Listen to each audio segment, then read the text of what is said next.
करे घोटाला शराब का तो आराम कहां से पाए। ये शराब के घोटाले का विषय है और कौन सी कोर्ट तक शराब का घोटाला नहीं पहुंचा है। कौन सी ऐसी एजेंसी है जिस एजेंसी ने इस घोटाले की जांच नहीं की है, और कौन सा ऐसा दिल्ली वासी है, कौन सा ऐसा हिंदुस्तानी है जो इस विषय के तथ्य से, इस विषय के फैक्ट्स से अनभिज्ञ है। हर व्यक्ति जानता है कि प्रश्न कोई आज से पूछा नहीं जा रहा है। विगत 3 वर्षों से अरविंद केजरीवाल जी से आम आदमी पार्टी से सवाल पूछे जा रहे हैं। सवाल नंबर 1, अगर आपकी एक्साइज पॉलिसी इतनी अच्छी थी जैसा कि आप बता रहे थे, तो आपने एक्साइज पॉलिसी को क्यों रद्द किया? क्यों उसे रद्द किया गया, इसका जवाब आज तक नहीं मिला। आपने कार्टेलाइजेशन शराब के पूरे तंत्र में कैसे आप लेके आ सकते थे?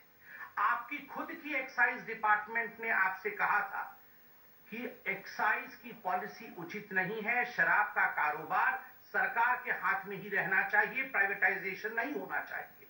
आपने उसे रद्दी के टोकरी में क्यों फेंका? खुद के सरकार के बड़े विभाग द्वारा दिया हुआ जो एडवाइस था उसे क्यों नहीं माना? अरविंद केजरीवाल को ईडी की टीम उनके घर से लेकर ईडी मुख्यालय कभी भी ले जा सकती है। माना जा रहा है कि उनके घर के दूसरे गेट से उनको निकाल करके ईडी की टीम जो है ईडी मुख्यालय लेकर के जाएगी। इस बीच सबसे बड़ा सवाल यही है कि अब दिल्ली की सरकार का क्या होगा। मनीष सिसोदिया पहले ही जेल में, सत्येंद्र जैन पहले ही जेल में। ये दोनों वो मंत्री थे जो दिल्ली की सरकार को चलाया करते थे, क्योंकि अरविंद केजरीवाल के पास दिल्ली का कोई विभाग नहीं। लेकिन अपनी गिरफ्तारी को आगे खड़ा देख करके अरविंद केजरीवाल ने इससे पहले ही इस बात की तैयारी शुरू कर दी थी कि अगर उनकी अरेस्टिंग होती है तो फिर दिल्ली की सरकार कैसे चलेगी।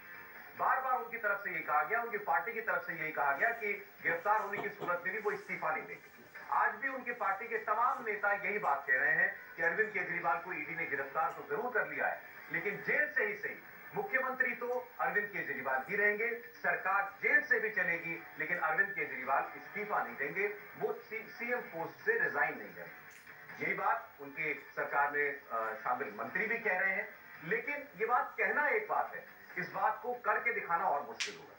बीजेपी के नेता भी ये कह रहे हैं लगातार कि ऐसा करके अरविंद केजरीवाल को किसी गलत परंपरा को नहीं शुरू करना चाहिए।